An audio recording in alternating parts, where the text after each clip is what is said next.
ये 7वीं बार था जब समीर को किसी के नॉक करने की आवाज़ आई थी। वो गुस्से में उठकर दरवाज़ा खोलता है, पर इस बार भी दरवाजे पर कोई नहीं था। समीर उस अनजान शख्स पर जो उसका दरवाज़ा खटखटा रहा था चिल्लाकर कहता है, ये बेहद भद्दा मजाक है। वो ऐसा चिल्लाते हुए बोलकर दरवाज़ा बंद कर देता है और अपने लिविंग रूम में जाकर टीवी देखने लगता है। टीवी देखते हुए समीर को नींद आ जाती है और समीर सो जाता है। समीर एकदम से डर के मारे अपनी आंखें खोलता है। उसे फिर से उसी नॉक की आवाज़ आई थी। वो इस बार अपने हाथों में एक बेसबॉल बैट लेकर दरवाज़ा खोलने जाता है, पर इस बार भी दरवाजे पर कोई नहीं था।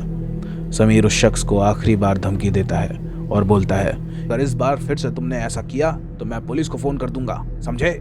समीर गुस्से में अंदर आ जाता है और अपने काउच पर बैठ जाता है। समीर अपना ड्रिंक पीने लगता है। तभी उसे अपने दोस्त लकी का फ़ोन आता है। समीर फ़ोन उठाकर उससे बात करने लगता है। लकी से बात करने की वजह से समीर का मन अब थोड़ा हल्का होने लगा था। वो जो दरवाजे से खटखटाने की आवाज़ से परेशान था, उससे उसका ध्यान थोड़ा हट जाता है कि तभी उसे फिर से एक नॉक की आवाज़ आती है। समीर फिर से गुस्से में उठता है और दरवाज़ा खोलता है। इस बार भी दरवाजे पर कोई नहीं था। बस अब बहुत हुआ, अब मैं इसकी कंप्लेंट पुलिस को करूँगा, तभी इसे अकल आएगी। समीर को इस तरह गुस्से में सुनते हुए उसका दोस्त लकी उसे शांत करता है और कहता है, शांत हो जाओ दोस्त, हो सकता है कि घर में कहीं और से नॉक की आवाज़ आ रही हो। लकी उसे सुझाव देते हुए कहता है, अच्छा, क्या तुम्हारे घर में कोई और लकड़ी का सामान है? समीर सोच में पड़ जाता है और क्योंकि उसके फ़ोन में बैटरी नहीं थी इसलिए उसका फ़ोन बंद हो जाता है। समीर को कुछ समझ में नहीं आ रहा था। वो इस बार दरवाज़ा बंद नहीं करता और अपने कमरे में वहीं छुप जाता है ताकि वो इस बार दरवाज़ा खटखटाने वाले को देख सके। समीर काफ़ी देर तक वेट करता है पर दरवाजे पर कोई नहीं आता, पर वो आवाज़ ज़रूर आती है जिसका समीर वेट कर रहा था। आखिर ऐसा कैसे हो सकता है? दरवाज़ा तो खुला था, तो फिर ये आवाज़ कहाँ से आ रही थी? समीर कंफ्यूज हो जाता है और फिर उसकी नज़र अपनी लकड़ी से बनी अलमारी पर जाती है।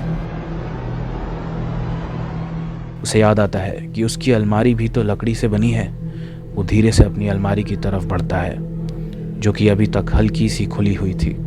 समीर उसके थोड़े से खुले हुए गेट से अंदर देखता है। अलमारी के अंदर से एक बेहद बड़ी और भयानक आंखें उसे ही देख रही थी। इतनी देर से समीर को लग रहा था कि वो नॉक की आवाज़ बाहर के गेट से आ रही है, पर अब उसे समझ में आ गया था कि कोई उसके घर में घुस गया था और अब वो उसकी अलमारी में छुपा हुआ है। समीर उसे देखकर एकदम जम गया था। उसे समझ में नहीं आ रहा था कि वो क्या करे। उसे अलमारी का दरवाज़ा खुलता हुआ महसूस हुआ और वो भागते हुए अपने लिविंग रूम में पहुंचा और अपने सोफे के नीचे छुप गया।